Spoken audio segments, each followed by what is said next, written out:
अपने आप को तो बचा ले। अपने आप को तो ईडी और सीबीआई के डर से तो सरेंडर कर गया। वो अपने जैसा कायर आदमी समझता है क्या हुड्डा साहब को? आप देख रहे हैं संजीव चौहान के साथ अमर मंथन खबर। इस समय अमर मंथन खबर पहुंचा है नीलोखेड़ी में, जहां पर फिलहाल ही अभी डॉक्टर बी आर अम्बेडकर का महापरिनिर्वाण दिवस मनाया गया था। और आज जो ये परिनिर्वाण दिवस मनाया गया, ये कांग्रेस पार्टी के द्वारा मनाया गया, जिसमें जो कांग्रेस पार्टी के राज्य विधायक हैं उन्होंने इस कार्यक्रम का आयोजन किया गया था। और हम आपको बताते हैं मुख्य अतिथि के रूप में यहाँ पर चौधरी उदय भान जी, जो कि अध्यक्ष हैं कांग्रेस पार्टी के प्रदेश अध्यक्ष हैं, उनने भी गणमान्य व्यक्ति पहुंचे हैं। एक भव्य कार्यक्रम का आयोजन किया गया और दूर दराज से हजारों संख्या में लोग यहाँ पर पहुंचे हैं। उन्होंने इस कार्यक्रम को सुना।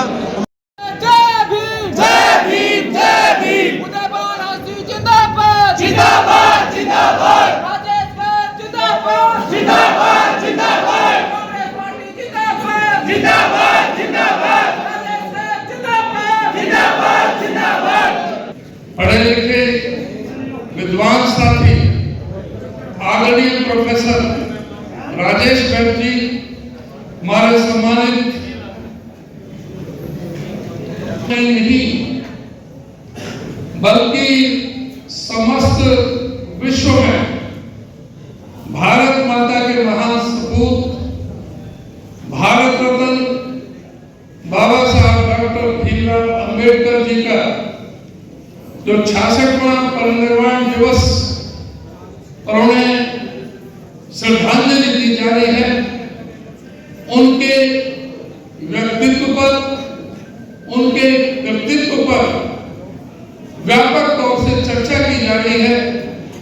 हमारे साथियों ने अपने शब्दों में बहुत ही शानदार ढंग से उनके बारे में बताया कि किस तरह से वो भारत की राजनीति के पुरोधा थे, किस तरह से वो सामाजिक क्रांति के अग्रदूत थे, किस तरह से वो विधि वेत्ता के रूप में और एक समाज सुधारक के रूप में जो उनका एक महत्वपूर्ण योगदान रहा, वो पूरे देश में उनका कोई तोड़ नहीं है। किस तरह से उन्होंने पूरे विश्व में एक धाक जमाई, जो कहा जाता था कि अछूत समाज को एक अलग तरह से निर्लप्त किया जाता था। पढ़ाई के उनके पास कोई साधन नहीं थे, उनको बराबरी का अधिकार नहीं था। लेकिन जब बाबा साहब डॉक्टर भीमराव अम्बेडकर जी ने ये साबित किया कि जो शिक्षा में अगर उनको अवसर मिले तो वो किसी से भी कम नहीं है। बाबा साहब डॉक्टर भीमराव अम्बेडकर जी ने जो 16 डिग्रियां की, 5 सब्जेक्ट में पीएचडी उन्होंने की और सारी डिग्रियां विदेशों से ली। आज भी भारतवर्ष में उनके बराबर पढ़ा लिखा विद्वान व्यक्ति आज के भारत में भी नहीं। कि जिस तरह से जब उन्होंने दायित्व सौंपा, भारत का संविधान से पहले भी जिस तरह से संघर्ष किया, आज बहुत हमारे साथी नहीं जानते। उनके बारे में सिर्फ यहाँ तक सीमित कर दिया गया कि भाई भारत के संविधान के निर्माण पर, लेकिन हर क्षेत्र में उनका बहुत बड़ा योगदान रहा है।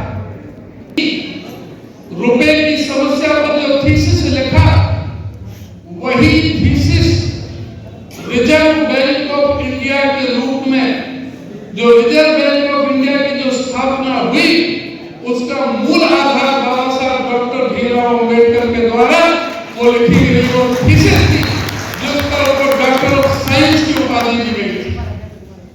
बाबा साहब डॉक्टर भीमराव अम्बेडकर जी ने जो समाज के लिए लड़ाई लड़ी, इस देश में गरीब दलित पीड़ित शोषित उपेक्षित सर्वहारा वर्ग के वो लोग, वो गूंगी आवाज जो जिनको बोलने का अधिकार नहीं था, पढ़ने का अधिकार नहीं था, उनकी आवाज बनकर के उभरे।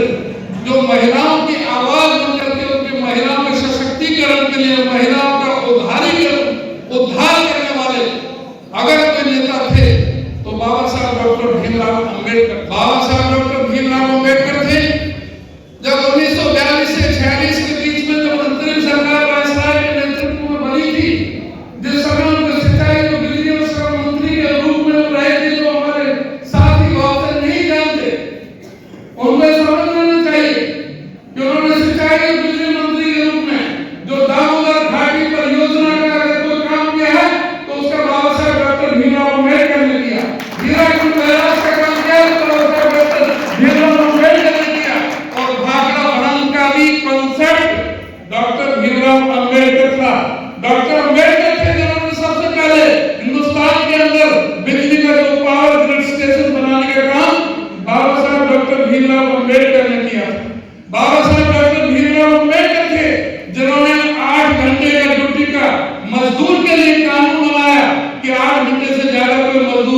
ड्यूटी नहीं देगा।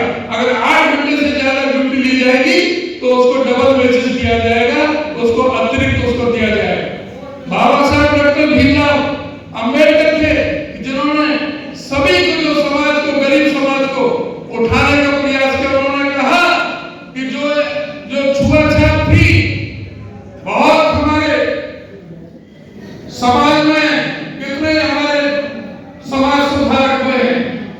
भक्ति काल में संत श्रवण गुरुवर दास रहे, हमारे संत कबीर रहे, भक्त तुकाराम रहे, धन्ना जाट रहे, हमारे कितने भी जो उस समय गुरु नानक देव रहे, उस समय के जो चाहे महात्मा ज्योतिबा फूले रहे हों, चाहे दूसरे हमारे कितने समाज सुधारक रहे हों, और उससे पहले महर्षि वाल्मीकि का योगदान क्या कम है, जिन्होंने भगवान श्री राम जिन्होंने अपनी पत्नी को त्याग दिया था, उनके बच्चों का लालन पालन पोषण किया, उनको शस्त्र की विद्या दी, उनसे विद्वान कौन थे? रामायण को लिखने वाले कौन थे? महाभारत को लिखने वाले व्यास कौन थे? वो भी थे अपने मल्लाह समाज के। सभी जो भूमि के जो समाज सुधारक जो हुए हैं, उन्होंने जो दिशा देने का काम किया इस देश के, कुछ लोग थे जो हमें बांट दिया, नफरत के जाल में फैला दिया, बड़े छोटे में हमें बांट दिया। आज अगर हम लोग पूछेंगे कि क्या हमारा खून अलग है? आज बाबा साहब डॉक्टर भीमराव अंबेडकर से चावल लाई आए थे, 1952 में चावल लाई आए थे, तो उन्होंने पूछा था कि मिस्टर अंबेडकर, ये जाति व्यवस्था क्या है, ये छुआछूत क्या है? बाबा साहब ने कहा कि हमारे जातियों में बटा हुआ है देश, कोई ब्राह्मण है, कोई क्षत्रिय है, कोई शूद्र है, क्योंकि ये 4 बंदे आ रहे सामने से, इनमें कौन ब्राह्मण है और कौन इसमें वैश्य है, कौन इसमें राजपूत है, कौन इसमें शूद्र है। तो बाबा साहब बोले कि ये तो इनसे पूछना पड़ेगा, ये तो पूछना पड़ेगा, ये क्या मतलब हुआ? अगर इन्होंने कह दिया कि मैं ब्राह्मण हूं तो ब्राह्मण, इन्होंने कह दिया कि मैं क्षत्रिय हूं तो क्षत्रिय हो गए, अगर इन्होंने कह दिया कि मैं वैश्य हूं तो वैश्य हो गए, शूद्र कह दिया तो शूद्र। ये कैसी व्यवस्था है? बाबा साहब डॉक्टर भीमराव अंबेडकर कहते हैं कि मैंने संविधान को बनाने के बाद में एक अनुच्छेद पर, एक धारा पर विस्तृत तौर से चर्चा हुई, सबका मैंने तर्कसंगत ढंग से जवाब दिया तमाम संविधान सभा के अंदर, लेकिन मेरे पास चावल लाई के लिए जवाब नहीं था कि ये छुआछूत क्या बोला है, ये जाति प्रथा क्या है, ये मैं चावल लाई को समझा नहीं सका। ये बाबा साहब डॉक्टर भीमराव अंबेडकर ने कहा। हमारे दलित बोर्ड का मैं बहुत ही धन्यवाद करता हूँ, उन्होंने बहुत शानदार कार्यक्रम का आयोजन किया। आप सभी का बहुत धन्यवाद। जय भीम, जय भारत। सभी के लिए भोजन की व्यवस्था की गई है। इसको भी बार जोड़ो यात्रा हरियाणा में आने वाली है जी, क्या तैयारियां चल रही है? भारत जोड़ो यात्रा 21 तारीख को हरियाणा में प्रवेश करेगी।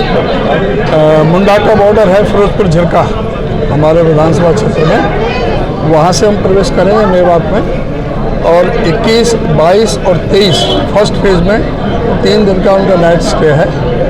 पहले दिन वो अकेडा आकर के उनका ठहरेंगे नाइट स्टे, दूसरे दिन सोहना के पास लाखूवास स्टे उनका, और तीसरे दिन फरीदाबाद में। तो 3 दिन वहाँ पर करेंगे, और उसके बाद में यहाँ जीटी रोड पर आएंगे यूपी की तरफ से। वो अभी डेट हमारे पास अभी नहीं आई है, तो किस दिन इंटर करेंगे यहाँ। और कल हमारी 7 तारीख को मीटिंग है, सब की जो ड्यूटियाँ हैं वो कल लगा दी जाएंगी सब। गुजरात में क्या रहेगा सर? गुजरात में इंतजार करो 8 तारीख का। प्रदेश प्रभारी बदले गए हैं जी, क्या कहना है जी? हाँ, प्रदेश प्रभारी तो ये बहुत दिन से खाली पड़ी थी, अभी शक्ति सिंह गोयल को लगाया है, उनका हम वेलकम करते हैं कि बहुत अच्छे अपना सुलझे हुआ आदमी है, मिलेंगे और पार्टी को आगे लेकर के जाएंगे।